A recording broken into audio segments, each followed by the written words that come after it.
ವೀಕ್ಷಕರಿಗೆ ಸ್ವಾಗತ. ನಾನು ಶಂಕರ್ ನಗೆತ್ತೂರ್. ಬೆಂಗಳೂರಿನಲ್ಲಿ ಇರ್ತಕ್ಕಂಥ ಟ್ರಾಫಿಕ್ ಸಮಸ್ಯೆ ಇದೆಯಲ್ಲ, ಇದು ಜಗತ್ತಿನಲ್ಲಿ ಅತಿ ಹೆಚ್ಚು ಟ್ರಾಫಿಕ್ ಬೆಂಗಳೂರಿನಲ್ಲಿ ಕೂಡ ಆಗ್ತಾ ಇದೆ. ಇದನ್ನ ಕಡಿಮೆ ಮಾಡಬೇಕು, ಇದನ್ನ ನಿರ್ವಹಣೆ ಮಾಡಬೇಕು, ಸಂಚಾರ ದಟ್ಟಣೆ ಎಲ್ಲವೂ ಕೂಡ ಕಡಿಮೆ ಮಾಡಬೇಕು. ಇದಕ್ಕೆ ಪ್ಲಾನಿಂಗ್ ಏನು ಅನ್ನೋದು ಬಹಳ ಇಂಪಾರ್ಟೆಂಟ್ ಆದ ವಿಷಯ. ಇಲ್ಲಿ ನಮ್ಮ ರಸ್ತೆ ಅಂತ ಹೇಳಿ ಅಭಿಯಾನದ ಅಡಿಯಲ್ಲಿ BBMPಯ ವ್ಯಾಪ್ತಿಯಲ್ಲಿ ಒಂದು ಎಕ್ಸಿಬಿಷನ್ ಕೂಡ ನಡೀತಾ ಇದೆ. ಇಲ್ಲಿ ಆ ಒಂದು ಟ್ರಾಫಿಕ್ ನ ನಿರ್ವಹಣೆ ಮಾಡಲಿಕ್ಕೆ ಸಾಕಷ್ಟು ಐಡಿಯಾಗಳನ್ನ ಹುಡುಕಿ ಇಲ್ಲಿ ಒಂದು ಎಸ್ಟಾಬ್ಲಿಷ್ ಮಾಡ್ತಾ ಇದ್ದಾರೆ. ಅದ್ರ ಬಗ್ಗೆ ವಿವರಣೆ ಕೊಡ್ತಾ ಹೋಗ್ತಾರೆ. ನಮ್ಮೊಂದಿಗೆ ಇದ್ದಾರೆ ರೋಹನ್ ಅಂತ ಹೇಳಿ, ಇಲ್ಲಿಯ ಟೀಮ್ ಲೀಡರ್ ಇವರು ಇದ್ದಾರೆ. ಇವರೇ ವಿವರಣೆ ಕೊಡ್ತಾರೆ. ಬನ್ನಿ ಮಾತಾಡ್ಸ್ಕೊಂಡು ಹೋಗೋಣ. ಈ ಮ್ಯಾಪ್ ಏನು ಹೇಳ್ತಾ ಇದೆ ಅಂತಂದ್ರೆ, ಬೆಂಗಳೂರು 1985ರಲ್ಲಿ ಹೇಗಿತ್ತು, ಇದು ಬಿಲ್ಟ್ ಏರಿಯಾ ಅಂತ ನಾವು ಕರಿತೀವಿ. ಸೊ ಇದು ಪೀಣ್ಯದಿಂದ ಹಿಡಿದು ಬನಶಂಕರಿ, ಮಡಿವಾಳ ಮತ್ತೆ ಇಂದಿರಾನಗರ ತನಕ ಇತ್ತು. ಆದ್ರೆ ಲಾಸ್ಟ್ 10 ವರ್ಷದಲ್ಲಿ ಒಂದ್ರದಲ್ಲಿ ಯಲಹಂಕದಿಂದ ಹಿಡಿದು ಹೊಸಕೋಟೆ ತನಕ, ಕೆಳಗೆ ಎಲೆಕ್ಟ್ರಾನಿಕ್ ಸಿಟಿ, ಗೊಟ್ಟಿಗೆರೆಯಿಂದ ಚಲಗಟ್ಟ ತನಕ ಹೇಗೆ ಬೆಳೆದಿದೆ ಬೆಂಗಳೂರು ಅಂತ ತೋರಿಸ್ಕೊಳ್ಳೋಕೆ ಈ ಒಂದು ಮ್ಯಾಪ್. ಇದು 1985ರಿಂದ 2019 ತನಕ ಬಿಲ್ಟ್ ಏರಿಯಾ ಮ್ಯಾಪ್ ಅಂತ ನಾವು ಕರಿತೀವಿ. ಬೆಂಗಳೂರು ಹೇಗೆ ದೊಡ್ಡದಾಗಿ ಬೆಳೆದಿದೆ ಅನ್ನೋ ಒಂದು ಮ್ಯಾಪ್ ತೋರ್ಸೋಕೆ ಇದೊಂದು ಮಾಡಿದ್ದೆ. ಈ ಮ್ಯಾಪ್ ಏನ್ ತೋರಿಸ್ತಾ ಇದೆ ಅಂತಂದ್ರೆ, ಇವಾಗ 2025 ಅಲ್ಲಿ ನಮ್ದು ಇವಾಗ 2 ಲೈನ್ಗಳಿವೆ. ಒಂದು ನೇರಳೆ ಬಣ್ಣದ್ದು, ಒಂದು ಹಸಿರು ಬಣ್ಣದ್ದು. ಸೊ ಇವಾಗ ಅರೌಂಡ್ 75 ಕಿಲೋಮೀಟರ್ ಮೆಟ್ರೋ ಲೈನ್ ಇದೆ ನಮ್ಮ ಹತ್ರ. ಅದರಲ್ಲಿ ನೀವು ಅಲ್ಲಿ ಓದ್ಬೋದು ಅಂತಂದ್ರೆ, ಈ ಪ್ರಸ್ತುತ ಬರೀ 25% ಜನ, ನಮ್ದು ಇವಾಗ 1.25 ಕೋಟಿ ಜನ ಇರೋರಲ್ಲಿ 25% ಜನಕ್ಕೆ ಈ ಮೆಟ್ರೋ ಅಲ್ಲಿ 1 ಕಿಲೋಮೀಟರ್ ಒಳಗೆ ಇರೋ ಜನ ಎಷ್ಟು ನಡ್ಕೊಂಡು ಹೋಗ್ಬೋದೋ ಈ ಮೆಟ್ರೋ ಸ್ಟೇಷನ್ ಅಲ್ಲಿ, ಅವ್ರು 25% ಜನ ಇವಾಗ ನಮ್ಮ ಪಾಪ್ಯುಲೇಷನ್ ಅಲ್ಲಿ ಅವ್ರಿಗೆ ಆಕ್ಸೆಸಿಬಿಲಿಟಿ ಇದೆ. ಆದ್ರೆ 2031ರಲ್ಲಿ ನಮ್ದು ನೆಟ್ವರ್ಕ್ 317 ಕಿಲೋಮೀಟರ್ ಆಗುತ್ತೆ. ಇವಾಗ ಇದು ಯೆಲ್ಲೋ ಲೈನ್ ಬರುತ್ತೆ, ಬ್ಲೂ ಲೈನ್ ಬರುತ್ತೆ. ಎಲ್ಲ ಲೈನ್ ಬಂದಾಗ ನಾವ್ ಹೇಳೋದೇನು ಅಂತಂದ್ರೆ, 60% ಬೆಂಗಳೂರಲ್ಲಿ ಯಾರು ಜನ ಇರ್ತಾರೋ ಅವರಿಗೆ ಅವರ ಮನೆಯಿಂದ 1 ಕಿಲೋಮೀಟರ್ ಒಳಗೆ ಒಂದು ಮೆಟ್ರೋ ಸ್ಟೇಷನ್ ಆಗೋ ಒಂದು ಸ್ಥಿತಿ BMRC ಮಾಡೋ ಪರಿಕಲ್ಪನೆ ಇದೆ. ಸೊ 2031ರಲ್ಲಿ 1 ಕಿಲೋಮೀಟರ್ ಒಳಗೆ ಎಲ್ಲಾರ ಮನೆ ಹತ್ರನೂ ಒಂದು ಮೆಟ್ರೋ ಸ್ಟೇಷನ್ ಇರುತ್ತೆ. ಸೊ ಅನ್ನೋ ಒಂದು ಪ್ಲಾನಿಂಗ್ ಇದೆ. ಪ್ರಸ್ತುತ ನಾವು ಇವಾಗ ನೋಡ್ತಿದೀವಿ ಅಂತಂದ್ರೆ, BMTC ಬಸ್ ಅಲ್ಲಿ ಇವಾಗ 40 ಲಕ್ಷಕ್ಕಿಂತ ಜಾಸ್ತಿ ಜನ ಬಸ್ಗಳನ್ನ ತಗೊಂತಾರೆ ಪರ್ ಡೇ. ಆಮೇಲೆ ಅರೌಂಡ್ 8 ರಿಂದ 9 ಲಕ್ಷ ಜನ BMRC ಅಲ್ಲಿ ಮೆಟ್ರೋ ತಗೊಂತಾರೆ ಎವ್ರಿ ಡೇ. ಸೊ ಆದ್ರೆ ನಾವೇನು ಅಂದ್ರೆ, ಬಸ್ ತಗೊಳ್ಳಿ ಅಂತ ಹೇಳ್ತು ಅಂತಂದ್ರೆ ಬಸ್ ನಡೆಯೋಕೆ ರೋಡ್ಗಳು ಬೇಕಾಗುತ್ತೆ. ಸೊ ಈ ಒಂದು ಮ್ಯಾಪ್ ಏನ್ ತೋರಿಸ್ತಾ ಇದೆ ಅಂತಂದ್ರೆ, different segregation of map, hierarchy of roads ಅಂತ ಕರಿತೀವಿ. ಒಂದು ಆರ್ಟೀರಿಯಲ್ ರೋಡು, ಒಂದು ಸಬ್ ಆರ್ಟೀರಿಯಲ್ ರೋಡು, ಕಲೆಕ್ಟರ್ ರೋಡ್ಸ್ ಮತ್ತೆ ಲೋಕಲ್ ರೋಡ್ಸ್ ಅಂತ ಇರುತ್ತೆ. ಆ ರೋಡ್ಗಳು ಹೇಗಿದೆ ಬೆಂಗಳೂರಲ್ಲಿ, ಯಾವ ಪ್ರಮಾಣದಲ್ಲಿದೆ ಅನ್ನೋ ಒಂದು ಪೂರ್ತಿ ಒಂದು snap shot of the Bengaluru ಒಂದು ತೋರಿಸ್ಪಡ್ತಾ ಇದೆ. ಇದು ಈ 3 ಸ್ಪೆಸಿಫಿಕ್ ಏರಿಯಾಸ್ ಆಫ್ ದ ಸಿಟಿನ ನಾವು ನೋಡ್ಕೊಂಡಿದ್ದೀವಿ. ಹಳೆ ಬೆಂಗಳೂರು ಅನ್ನೋ ಜಯನಗರ, ಒಂದು ವಿಜಯನಗರ, ಮತ್ತು ಇವಾಗ ಬೆಳೀತಿರುವ ಬೆಳಂದೂರು. ಅದರಲ್ಲಿ ನೀವು ನೋಡ್ತು ಅಂತಂದ್ರೆ, ಇದು ಗ್ರಿಡಯನ್ ಪ್ಯಾಟರ್ನ್ ಅಂತ ಹೇಳ್ತಾರೆ. ನೀವು ಇದು ಸ್ಕೇಲ್ ಹಾಕಿ ನೋಡ್ತು ಅಂತ ಒಂದು ವರ್ಟಿಕಲ್, ಒಂದು ಹಾರಿಜಾಂಟಲ್ ಕರೆಕ್ಟ್ ಆಗಿದೆ. ಈ ಲೈನ್ ಹೋಯ್ತು. ಈ ಡೆನ್ಸಿಟಿ ಆಫ್ ರೋಡ್ಸ್ ಹಳೆ ಜಯನಗರದಲ್ಲಿ ಚೆನ್ನಾಗಿದೆ. ಏನು ಅಂತಾರೆ, ಇವಾಗ ಬೇಕಾದ್ರೆ ನೀವು 37 ಕ್ರಾಸಿಂಗ್ ಮುಂದೆ ಹೋಗಿ ಮಿಸ್ ಆಯ್ತು ಅಂದ್ರೆ ಮತ್ತೆ ವಾಪಸ್ ಬಂದ್ರು ಅದೇ ಜಂಕ್ಷನ್ಗೆ ಬರ್ತೀರಾ. ಸೊ ಅದನ್ನ ನೀವು ವಿಜಯನಗರದಲ್ಲಿ ನೋಡಿದ್ರೆ ಕೂಡ ಡೆನ್ಸಿಟಿ ಆಫ್ ರೋಡ್ಸ್, ಈ ಹೈರಾರ್ಕಿ ಆಫ್ ರೋಡ್ಸ್ ಏನಿದೆ, ದೊಡ್ಡ ರೋಡ್ ಹೋಗಿ ಚಿಕ್ಕ ರೋಡಿಗೆ ಕನೆಕ್ಟ್ ಆಗುತ್ತೆ, ಚಿಕ್ಕ ರೋಡ್ ಹೋಗಿ ಬಹುಮಟ್ಟವಾದ ಚಿಕ್ಕ ರೋಡಿಗೆ ಕನೆಕ್ಟ್ ಆಗುತ್ತೆ.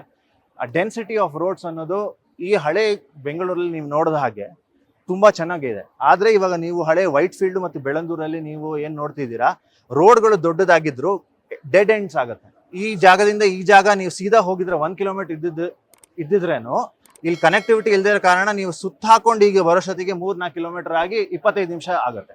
ಸೊ ಅದಕ್ಕೆ ನಾವೇನ್ ಹೇಳ್ತಾ ಇದೀವಿ ಅಂತಂದ್ರೆ, ಕಂಪ್ಲೀಟಿಂಗ್ ದ ನೆಟ್ವರ್ಕ್ ಅಂತಂದ್ರೆ, ರೋಡ್ಗಳು ಇಂಪಾರ್ಟೆಂಟ್, ಆದ್ರೆ ರೋಡ್ಗಿಂತ ಇಂಪಾರ್ಟೆಂಟ್ ಏನು, ಈ ನೆಟ್ವರ್ಕ್ ನ ಕರೆಕ್ಟ್ ಆಗಿ ಕಂಪ್ಲೀಟ್ ಮಾಡಬೇಕು.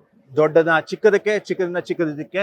So connecting from arterial to sub arterial to collector and local roads, ಆ ಹೈರಾರ್ಕಿನ ಚೆನ್ನಾಗಿ ಮಾಡ್ಕೊಂತಂದ್ರೆ ಈ ತರವಾದ ದಟ್ಟವಾದ highly dense good road network ಆಗುತ್ತೆ, which will help in reducing congestion also in the city ಅನ್ನೋದು ಒಂದು. ಇದು ಡಿಸ್ಟೆನ್ಸ್ ಕಡಿಮೆ ಆಗುತ್ತೆ. ಆಮೇಲೆ ಈ ಜಂಕ್ಷನ್ ಮೇಲೆ ಪ್ರೆಷರ್ ಬೀಳೋದು ಕಮ್ಮಿ ಆಗುತ್ತೆ. ಯಾಕೆಂದ್ರೆ ಇವ್ರು ಇಲ್ಲಿಂದ ಇಲ್ಲಿ ಹೋಗ್ಬೋದಿತ್ತು, ಆದ್ರೆ ಇಲ್ಲಿ ಬರಕ್ಕೆ ಈ ಜಂಕ್ಷನ್ ಮತ್ತೆ ಇಲ್ಲಿ ಬಂತು ಅಂತ ಅಂದಾಗ, ಫಾರ್ ಎಕ್ಸಾಂಪಲ್ ತುಂಬಾ ಸ್ಕೂಲ್ ಬಸ್ಗಳು ಹಂಗಾಗತ್ತೆ. ಇಲ್ಲಿ ಮನೆಯಿಂದ ಇಲ್ಲಿ ಸ್ಕೂಲ್ ಇರಬಹುದು, ಆದ್ರೆ ಇಲ್ಲಿ ರೋಡ್ ಇಲ್ದೇ ಇರೋ ಕಾರಣ ಅವರು ಜಂಕ್ಷನ್ಗೆ ಬಂದ್ಬಿಟ್ಟು ತುಂಬಾ ಪ್ರೆಷರ್ ಜಂಕ್ಷನ್ ಮೇಲೆ ಬೀಳುತ್ತೆ. ಸೊ ಅದನ್ನ ಕಮ್ಮಿ ಮಾಡ್ಬೋದು. ಇದು ನಾವೇನು ಅಂತಂದ್ರೆ, ಈ ಸಿಟಿ ಹೇಗಿದು, ನಗರಗಳು ಏನಾಯ್ತು ಅಂತಂದ್ರು ಕೆಲಸದ ಕಾರ್ಯಗಳಲ್ಲಿ ತುಂಬಾ ಜನ ಓಡಾಡೋದು ತುಂಬಾ ಜಾಸ್ತಿ. ಒಂದು ಓದು, ಎಜುಕೇಶನಲ್ ಇನ್ಸ್ಟಿಟ್ಯೂಷನ್, ಇನ್ನೊಂದು ಕೆಲಸ. Most number of trips are taken for ಓದಿಗೆ ಅಥವಾ ಕೆಲಸಕ್ಕೆ ಹೋಗೋದು. ಸೊ ನಾವು ಅಲ್ಲಿ ನೋಡಿದ ಹಾಗೆ ಜನ ನಡೆದುಕೊಂಡು ಹೋಗೋದು ಮತ್ತೆ ಸೈಕ್ಲಿಂಗ್ ಮಾಡೋದು 800 1.2 ಕಿಲೋಮೀಟರ್ಸ್ 800 ಮೀಟರ್ 1.2 ಕಿಲೋಮೀಟರ್ಸ್ ಹತ್ರ ಮಾಡ್ತಾರೆ. ಸೊ ಅದಕ್ಕೆ ಫಾರ್ ಎಕ್ಸಾಂಪಲ್ ಇವಾಗ ನೋಡಿ HAL ಕೆಲಸ ಮಾಡೋರು ಈ ಪರ್ಪಲ್ ಲೈನ್ ತಗೋಬೇಕು ಅಂತ ಅಂದ್ರೇನು ಇಲ್ಲ ಟ್ರಿನಿಟಿ ಸರ್ಕಲ್ ಇಳಿಬೇಕು, ಇಲ್ಲ MG ರೋಡ್ ಇಳಿಬೇಕು, ಅಲ್ಲಿಂದ ಮತ್ತೇನೋ ಆಟೋನ ಬೈಕೋ ತಗೋಬೇಕು. ಆದ್ರೆ ಸೊ ಇದು ಕೆಲಸದ ಹತ್ರ ಮಾಡ್ತು ಅಂತಂದ್ರೆ ಎಲ್ಲರೂ ಅವರ ಮೆಟ್ರೋ ಲೈನ್ ತಗೊಂತಾರೆ. ಸೊ ಫಾರ್ ಎಕ್ಸಾಂಪಲ್ ಇದೇ ಒಂದು ಎಕ್ಸಾಂಪಲ್ ತಗೋ, ವೈಟ್ ಫೀಲ್ಡ್ ಲಾಸ್ಟ್ ವರ್ಷ ಈ ಜಂಕ್ಷನ್ ನ ಅವರು ಮ್ಯಾಚ್ ಮಾಡಿದಾಗ ದಿನ 6.5 ಲಕ್ಷ ಜನ ತಗೊಂತಿದ್ದು 1-2 ತಿಂಗಳಲ್ಲಿ 9 ಲಕ್ಷಕ್ಕೆ ಏರಿತು. ಯಾಕೆ ಅಂತಂದ್ರೆ ಎಲ್ಲರಿಗೂ ಅವರ ಕೆಲಸದ ಮಾತ್ರ ಹತ್ರ ಆಯ್ತು ವಿತಿನ್ 1 ಕಿಲೋಮೀಟರ್. ಸೊ ಇದು ನಾವ್ ಏನ್ ಹೇಳ್ತಾ ಇದೀವಿ ಅಂದ್ರೆ ಇವಾಗ ಎಲ್ಲ ಡೆವಲಪ್ ಆಗಿ ಎಲ್ಲ ಲೈನ್ಗಳಾಗೋಗಿದೆ. ಮುಂದಿನ ಲೈನ್ಗಳನ್ನ ಡೆವಲಪ್ ಮಾಡಿ DPR ಎಲ್ಲ ಮಾಡ್ತಿರ್ಬೇಕಾದ್ರೆ ಕೆಲಸದ ಜಂಕ್ಷನ್ಗೆ ಇದು ಕ್ಲಸ್ಟರ್ಸ್ ಅಂತಾರೆ, ವರ್ಕ್ ಕ್ಲಸ್ಟರ್ಸ್ ಹತ್ರ ನಮ್ದು ಲೈನ್ಗಳು ಹೋಯ್ತು ಅಂತಂದ್ರೆ 1 ಕಿಲೋಮೀಟರ್ ಹತ್ರ ಹೋಯ್ತು ಅಂತಂದ್ರೆ so it will be very good to bring more number of people on to your public transport. ಅದು ಒಂದು. ಇದೇ ಹೇಳಿದಾಗೆ ಬಹುತ್ ಗ್ಲೋಬಲ್ ಸಿಟೀಸ್ ಅವ್ರು ಏನು ಮಾಡಿದ್ದಾರೆ ಅಂದ್ರೆ ಅವ್ರು ಬೇರೆ ತರ ಒಂದು ಪಾಲಿಸಿ ಮಾಡಿ ಲೈನ್ ಕಟ್ ಆದ್ಮೇಲೆ ಜಾಬ್ಗಳನ್ನ ಲೈನ್ ಹತ್ರ ತರೋದು, ರೀಡೆವಲಪ್ಮೆಂಟ್ ಪಾಲಿಸಿ. ಅದ್ರ ಇನ್ಸೆಂಟಿವ್ಸ್ ಎಲ್ಲ ಕೊಟ್ಟು ನೀವು ಹತ್ರ ಬಂತು ಅಂತಂದ್ರೆ ಜನ ಅವರ ಗಾಡಿಗಳನ್ನ ಯೂಸ್ ಮಾಡಲ್ಲ. ಗಾಡಿಗಳು ಯೂಸ್ ಮಾಡಿಲ್ಲ ಅಂತಂದ್ರೆ ಇದು the quality of air will improve. Peoples ಇದೇನು ಅಂತಂದ್ರೆ ಜನ 1 ಗಂಟೆ 2 ಗಂಟೆ ರೋಡಲ್ಲಿ ಇರೋದು ಕಮ್ಮಿ ಆಗುತ್ತೆ. That will increase their output at work. ಆ ಥರ ಎಲ್ಲ ಒಂದು ಯೋಚನೆ ಮಾಡಿ ರೀಡಿಸ್ಟ್ರಿಬ್ಯೂಷನ್, ಜಾಬ್ ಡಿಸ್ಟ್ರಿಬ್ಯೂಷನ್ ನ can we bring the jobs closer to the road network ಅನ್ನೋ ಇನ್ನೊಂದು ಡಿಫ್ರೆಂಟ್ ಪರ್ಸ್ಪೆಕ್ಟಿವ್. ಸೊ ಇದು ಇನ್ನೊಂದು ನಾವೇನ್ ಮಾಡಿದೀವಿ ಅಂತಂದ್ರೆ ಇದು ನಾವು Bengaluru from bird eye view ಅಂತೆಲ್ಲ ನೋಡ್ತಾ ಇದ್ವಿ. ಬೆಂಗಳೂರು ಎಲ್ಲ ಡಿಫ್ರೆಂಟ್. ಇದು ನಾವು ಸ್ವಲ್ಪ ಗ್ರ್ಯಾನ್ಯುಲರ್ ಲೆವೆಲ್ ಹೋಗ್ತಾ ಇದೀವಿ ಅಂತಂದ್ರೆ ಕಾನ್ಸ್ಟಿಟ್ಯೂನ್ಸಿ ಲೆವೆಲ್ಗೆ ಹೋಗ್ತಾ ಇದೀವಿ. ಬೆಂಗಳೂರಲ್ಲಿ ಎಷ್ಟು ಕಾನ್ಸ್ಟಿಟ್ಯೂನ್ಸಿ ಇದೆಯೋ ಅದ್ರದ್ದು ಟೋಟಲ್ ಏರಿಯಾ ಎಷ್ಟು, ಟೋಟಲ್ ಏರಿಯಲ್ ಡೆವಲಪ್ಮೆಂಟ್ ಎಷ್ಟಾಗಿದೆ, ಟೋಟಲ್ ಏರಿಯಾದಲ್ಲಿ ನಮ್ಮ ಮೆಟ್ರೋ ಸ್ಟೇಷನ್ಗಳು ಎಷ್ಟಿದೆ, ಮೆಟ್ರೋ ಸ್ಟೇಷನ್ ಎಷ್ಟು ಬರಬಹುದು, ಸೊ ಎಷ್ಟು ಬಸ್ ಸ್ಟಾಪ್ಗಳಿದೆ, ಎಷ್ಟು ಮೆಟ್ರೋ ಸ್ಟೇಷನ್ಗಳಿದೆ, ಮುಂದೆ ಎಷ್ಟು ಮೆಟ್ರೋ ಸ್ಟೇಷನ್ಗಳು ಬರುತ್ತೆ ಅಂತ ಅಂಕಣಗಳನ್ನ ಮಾಡಿದೀವಿ. ಅದ್ರ ಜೊತೆಗೆ ಆಕ್ಸಿಡೆಂಟ್ಸ್, ಕ್ರ್ಯಾಶ್ಗಳು ಆಗ್ತಾ ಇದೆ in each of this constituencies ಅಂತ. ಇದರಿಂದ ಏನಾಗುತ್ತೆ ಅಂತಂದ್ರೆ MLAಗಳಾಗ್ಬಹುದು, ಕಾರ್ಪೊರೇಟರ್ಗಳಾಗಬಹುದು, ಅವರ ಕಾನ್ಸ್ಟಿಟ್ಯೂನ್ಸಿ ಅವ್ರ ಇದ್ರೊಳಗೆ ಏನ್ ನಡೀತಾ ಇದೆ, ಇನ್ನು ಅಭಿವೃದ್ಧಿ ಏನ್ ಮಾಡಬಹುದು ಅನ್ನೋ ಒಂದು ಟೋಟಲ್ ವ್ಯೂ ಸಿಗ್ಲಿ ಅನ್ನೋ ಒಂದು break down of all the different constituencies. ಈ ಅಂಕಣಗಳು ಎಲ್ಲ ಸ್ಪೆಸಿಫಿಕ್ ಟು ಕಾನ್ಸ್ಟಿಟ್ಯೂನ್ಸಿ. ಎಷ್ಟು ಬಿಲ್ಟಪ್ ಏರಿಯಾ ಇದೆ, ಪಾಪ್ಯುಲೇಷನ್ ಎಷ್ಟಿದೆ, ರೋಡ್ಗಳು ಎಷ್ಟು ಆಗಿದೆ. ಇದು ನೋಡಿ, ಇದು ಮೆಟ್ರೋ ಸ್ಟೇಷನ್ ಎಕ್ಸಿಸ್ಟಿಂಗ್ ಇವಾಗ ಎಷ್ಟಿದೆ, ಪ್ರಾಬಬ್ಲಿ ಬ್ಯಾಟರಾಯನ್ಪುರಲ್ಲಿ ಏನು ಇವಾಗ ಇಲ್ಲ, ಆದ್ರೆ ಪ್ಲಾನ್ ಮಾಡಿರೋದ್ರಲ್ಲಿ ಇನ್ನು 11 ಬರುತ್ತೆ. ಸೊ ನೆಕ್ಸ್ಟ್ ಇದೆಲ್ಲ ಇವಾಗ ನಿಮ್ದು ಬ್ಲೂ ಲೈನ್ ಬರ್ತಿರ್ಬೇಕಾದ್ರೆ ಬ್ಯಾಟರಾಯನ್ಪುರ ಮೇಲೆ ಹೋಗ್ಬಹುದು ಆ ತರ. ಸೊ ಇವಾಗ ಇಲ್ದೇ ಇದ್ರೇನು in future with the planning ಎಷ್ಟು ಬರಬಹುದು ಅನ್ನೋ ಒಂದು ಅಂಕಣಗಳು.